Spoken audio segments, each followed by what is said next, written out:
নবীজি সাল্লাল্লাহু আলাইহি সাল্লাম আমাদেরকে দোয়া শিখিয়েছেন। সুনান তিরমিজির বর্ণিত হাদিসে তিনি বলেছেন, আমরা যেন আল্লাহর কাছে দোয়া করি, আল্লাহুম্মা হদিনি লি আহসানিল আখলাক ওয়া লা ইয়াহদি লি আহসানিহা ইল্লা আনত ওয়াসরিফ আন্নি সাইয়্যাহা ওয়া লা ইয়াসরিফ আন্নি সাইয়্যাহা ইল্লা আনত।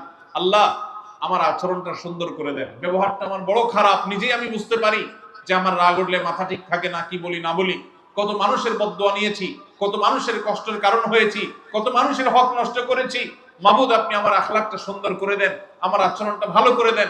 আল্লাহর কাছে দোয়া করতে হবে। আবার যে সমস্ত মানুষগুলোর সুন্দর আচরণ আছে, প্রত্যেক সমাজে আছে, দেখবেন কারোর কষ্টের কারণ হয় না। আমাদের ডক্টর খন্দকার আব্দুল্লাহ জাহাঙ্গীর রহমতুল্লাহ আলাইহি, যার চেহারা মাথায় স্মৃতিতে ভেসে উঠলেই একটা হাসি মুখ চোখের সামনে ভেসে উঠে, এটি হলো মুসলমানের আচরণ, এটি হলো মুসলমানের চরিত্র। আল্লাহ আমাকে, আপনাদেরকে, আমাদের সবাইকে সেরকম চরিত্র ধারণ করার তৌফিক দান করুন। সবাই চেষ্টা করবো তো ইনশাআল্লাহ।